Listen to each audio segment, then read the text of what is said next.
Shalom Bapak Ibu dan Saudara, selamat pagi. Selamat berjumpa kembali dengan Renungan Pagi GKSBS. Mari siapkan hati untuk menyambut firman Tuhan hari ini. Selamat mendengarkan. Salam, selamat pagi. Selamat berjumpa dalam Renungan Pagi hari ini.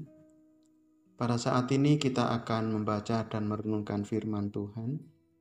Namun sebelumnya mari kita berdoa.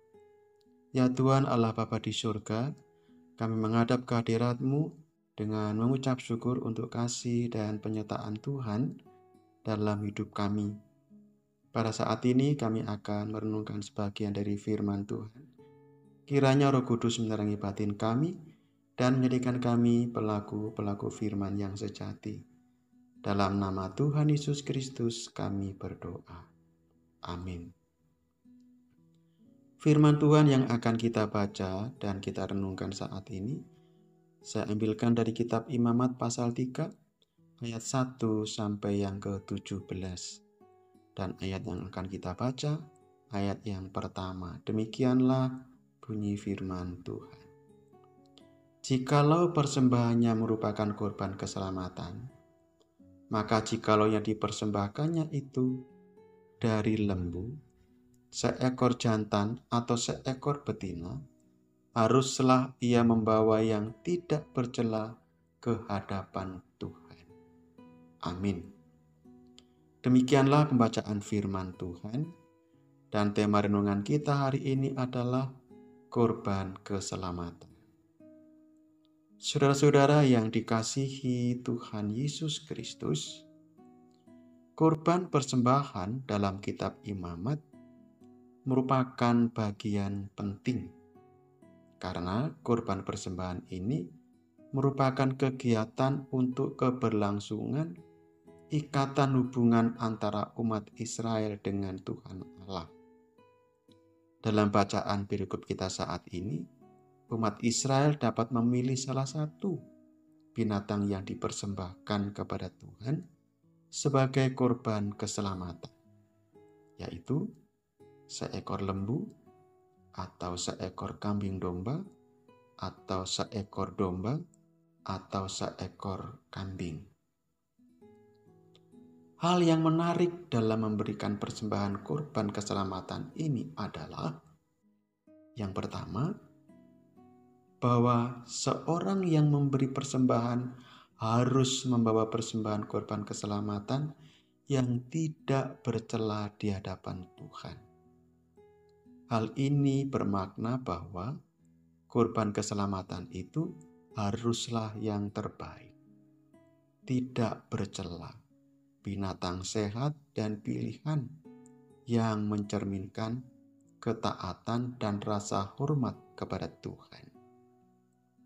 Yang kedua, seorang yang memberi persembahan itu harus meletakkan tangannya di atas kepala persembahannya itu dan menyembelihnya di pintu kemah pertemuan.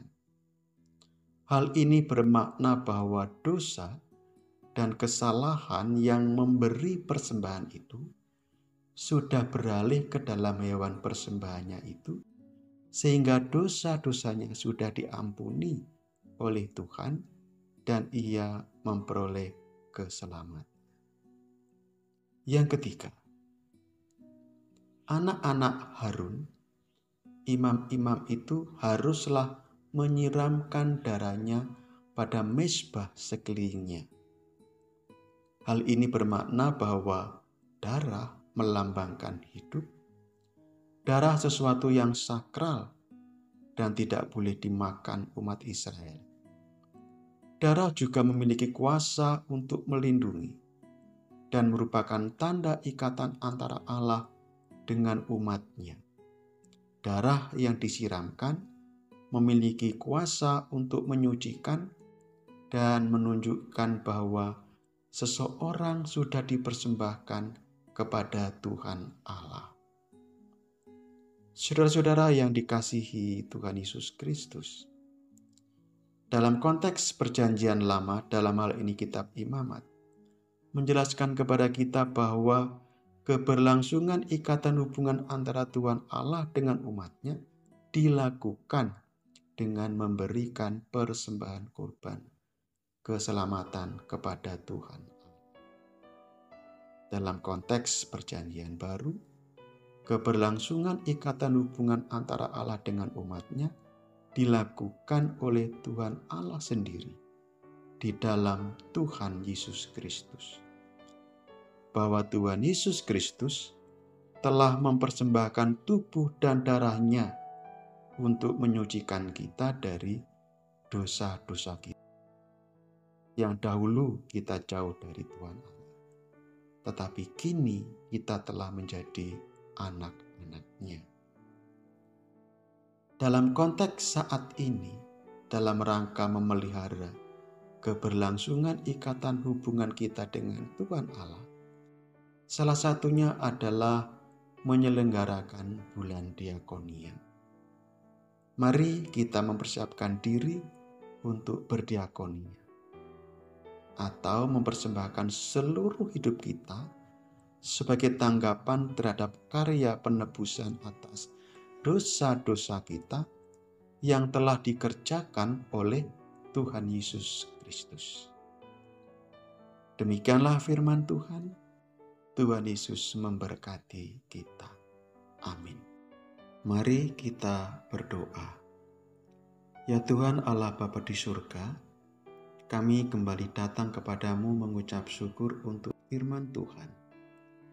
Kiranya firman-Mu boleh menjadi pelita bagi kaki kami dan terang dalam langkah perjalanan kehidupan iman kami kepadamu ya Tuhan.